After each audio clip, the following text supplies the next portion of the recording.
मसालिक की बुनियाद पढ़ने से बहुत पहले इस दुनिया में बर्रे सगीर के अंदर अल्लाह के एक वली कामिल हुए। उन्होंने आज से 981 साल पहले लाहौर के अंदर आके अपना रंग जमाया और अपना बसेरा फरमाया। उन्होंने मुसलमानों को हिंदुओं के जादू से बचाकर और या अल्लाह के नक्शे कदम पर चलाया। अल्लाह का वो बंदा जिसे आज लोग हजरत अली बिन उस्मान हुजूर दाता गंज बख्श अलैहिमुर रहमान उनके नाम से दुनिया जानती है, उन्होंने लाहौर में आकर मुसलमानों को ये बताया, बजाय इसके कि तुम किसी दुनिया के अंदर किसी हिंदू के पीछे लग गए, तुम इस बात से डरो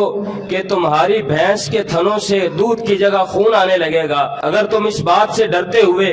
अपने भैंसों का दूध जाया करते हो, अपनी गाय का दूध जाया करते हो,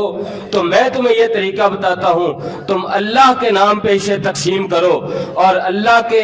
वलियों को इसका इसाले सवाब करो। जब अल्लाह के नाम पे तकसीम करोगे तो अल्लाह कायनात का बड़ा हाकिम, बड़ा शहनशाह है, और जब उसके बंदों को याद करोगे अल्लाह उनकी इज्जत का सदका तुम्हारे जानवरों को भी बरकत देगा, उनको सेहत भी अता फरमाएगा और तुम्हारे रिज़्क़ में भी बरकत अता फरमाएगा। फिर उन लोगों ने देखा कि अल्लाह ताला ने उन पर ऐसा फजल फरमाया, जब वो अल्लाह के इस बंदे की जुबान पर, जब वो हुजूर गौस पाक के सच्चे मुरीद बन गए, हुजूर शेख अब्दुल कादिर जिलानी कुतुब रब्बानी महबूबे सुबहानी शाहबाज लामकानी रहमतुल्लाह ताला अलैह, जब वो लोग अल्लाह के नाम पर दूध को तकसीम करने लग गए, ताला ने उनके जानवरों में बरकत अता फरमाई। आज भी शुक्राने के तौर पर आज वो लोग अल्लाह के नाम पर अल्लाह के वली हुजूर दाता साहब रहमतुल्लाह अलैह उनके इसाले सवाब के लिए दूध की वहाँ पर सबीले लगाते हैं और आने वाले लोगों को सैराब करते हैं। उसी का शुक्राना अदा करते हुए उस अल्लाह के बंदे ने उस वक्त लोगों को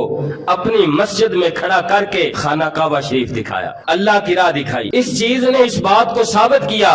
कि अल्लाह के वली, अल्लाह के दोस्त जो होते हैं वो बंदों को अल्लाह के घर की तरफ मुतवज्जे करते हैं, अल्लाह की राह दिखाते हैं। जैसे हुजूर दाता साहब रहमतुल्लाह अलैह ने अपनी मस्जिद में खड़े होकर लोगों को अल्लाह का घर दिखाया। जो लोग ये इतराज कर रहे थे कि खाना काबा शरीफ किस तरफ है, इस मस्जिद का किबला दुरुस्त नहीं है, इस अल्लाह के वली ने, इस बुजुर्ग ने किस तरफ इसका रुख कर दिया है, हुजूर दाता साहब रहमतुल्लाह अलैह ने फरमाया, आ जाओ फिर फैसला करते हैं, यहाँ खड़े हो जाओ, या तुम सीधी राह दिखा दो या फिर हम दिखा देते हैं। फिर उनको दिखाया तो वो राह दिखाया जो अल्लाह रब्बुल इज्जत के घर की तरफ लेके चला।